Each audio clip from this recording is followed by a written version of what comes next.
राम राम सा। आज हम आपसे सास बहू के झगड़े के बारे में बात करेंगे। तो आप ज़रूर ये वीडियो देखना। और आखिर ये सास बहू के बीच में झगड़ा क्यों होता है, इसका क्या कारण है, तो आइए इसके बारे में आज थोड़ी सी चर्चा करते हैं। सास बहू ये माँ बेटी जैसा एक रिश्ता होता है। आजकल सास बहू के झगड़े की चर्चा तो हर जगह पे ही रहती है। या तो सास अपनी बहू की बुराइयां करती है या फिर बहू अपनी सास की बुराइयां करती है। और कहीं कहीं पे ऐसा भी होता है कि सास को अपनी बहू अच्छी लगती है और कई बहू को सास अच्छी लगती है।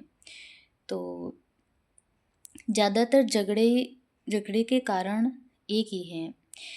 अगर कोई अपनी बेटी को पाल पोस के बड़ा करके उसको 18-20 साल अपने पास रख के उसको वो लाड प्यार दे के उसको किसी दूसरे के घर, अजनबी के घर उसको भेजते हैं, तो वो वहाँ जाती हैं और उसको उस परिवार में उसका घुल मिलनसार एकदम से नहीं होता है, बल्कि धीरे धीरे होता है। और उसको ये बोला जाता है कि आप इस घर को संभालो और ये जो सास ससुर है इनकी सेवा करो और यही आपके माँ बाप हैं। और ये पति जो जिनसे वो अनजान। आजकल तो ये होता है कि पहले लड़का लड़की को देते, लेकिन पहले ऐसा नहीं होता था।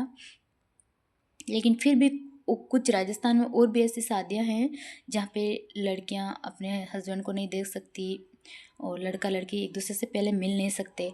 लेकिन फिर भी अगर मिल ले तो क्या हुआ, वो उसके परिवार में तो वो पहले नहीं जाती ना, लड़के से मिलती हैं। तो उसको उसके परिवार के बारे में कुछ नहीं पता, वो कैसे हैं, वहाँ का तरीका, वहाँ का रहने का तरीका, तौर तरीका, पहनावा, वो सब अलग लगता है उसको।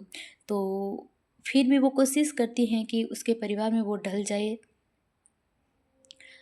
और वहाँ का जो भी व्यवहार है लोगों का उनके साथ उसको सेटल भी होना पड़ता है। लेकिन फिर भी कुछ उससे गलतियाँ हो जाती हैं अनजान में, या फिर वो करना नहीं चाहती और हो जाती हैं। और कभी कभी ऐसा होता है कि उसका मन ही नहीं हो काम करने का, तो वो पियर में ये सब कर सकती है लेकिन ससुराल में उसको करना पड़ता है। तो वहाँ पे कुछ उसको ताना दिया जाता है कि ये काम तेरे से ढंग से नहीं हुआ या फिर तूने सही से नहीं किया। तो ये छोटी छोटी चीज़ें होती रहती है उस और छोटी बड़ी नोक झोंक से ये घर में लड़ाई हो जाती हैं। तो क्यों ना आप ये अपना थोड़ा सा नज़रिया चेंज करो। वो जो पराई घर से आई हैं, वो आपकी बहू बन के आई हैं, तो वो अपनी पूरी ज़िंदगी अपने आपके साथ, अपने परिवार के साथ, अपने हस्बैंड के साथ न्योछावर कर रही है। तो आप भी उसका सपोर्ट करो, उसको साथ दो, उसको समझ दो। जो नहीं आता है उसको प्यार से काम करवाओ उसके साथ और एडजस्ट करना सीखो, एडजस्ट होना सीखो।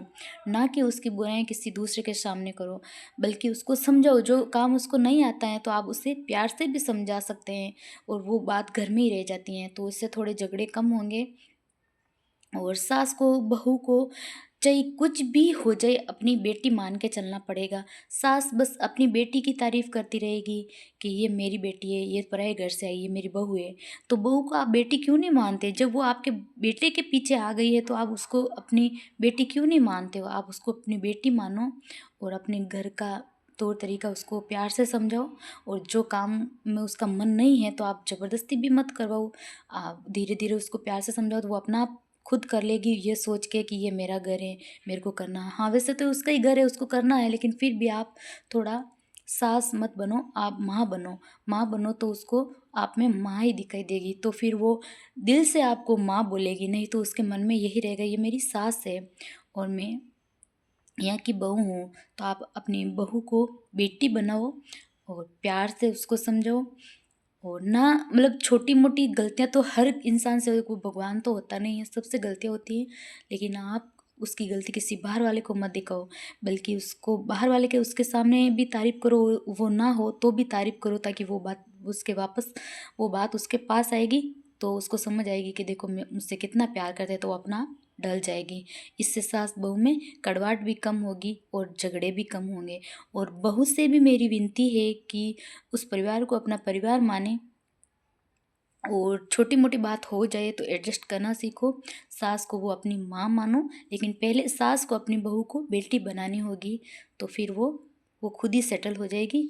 और आप भी कोशिश करो कि अपनी सास को माँ मानो और अपने घर परिवार को अच्छे से संजो के रखो, और अपनी सास की बुराइयां भी मत करो।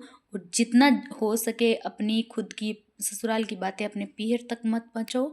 और देरानी जेठानी से भी मेरी विनती है कि आप इस तरह से झगड़ा मत करो। वो जो आपकी देरानी है तो वो आपकी बहन जैसी है, जिस तरह से आप अपनी बहन को प्यार करते हो उसी तरह अपनी देरानी को भी प्यार दो। और जेठानी देरानी से भी मेरी विनती है कि आप अपनी जेठानी को अपनी बड़ी बहन मान के चलो, और इस तरह से एक दूसरे में मिलजुल कर रहो तो घर और भी अच्छा लगेगा, वहाँ पर रहने का मन भी लगेगा, और एक दूसरे को देरानी जेठानी भी अच्छी लगेगी। तो आप ऐसा सोचते ही क्यों हो कि ये मेरा है वो मेरा है। आजकल हर घर में ये होता है कि ये देरानी आ गई तो ये सब कुछ छीन लेगी, मेरा हक छीन लेगी। ऐसा कुछ नहीं है। आप देरानी को अपनी बहन की तरह मानो तो वो आपको भी उतना ही प्यार करेगी, और देरानी भी आप भी अपनी जेठानी से उतना ही प्यार करो कि ये मेरी बड़ी बहन है और मैं इसके साथ सेटल होना चाहती हूँ। तो आप एक दूसरे के कोई भी काम हो मिलजुल के करो, एक दूसरे से हर एक बात शेयर करो और उसका सॉल्यूशन भी आप मिल के निकालो।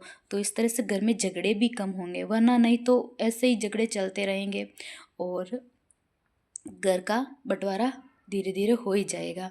तो आप एक दूसरे में एकता रखो, शांति से कोई भी काम हो तो सास बहू देरानी जेठानी ननंद मिल के करो, और इस तरह से घर परिवार अच्छा बना रहेगा। राम राम सा। आपको वीडियो अच्छी लगे तो आप ज़रूर लाइक करना, कमेंट करना।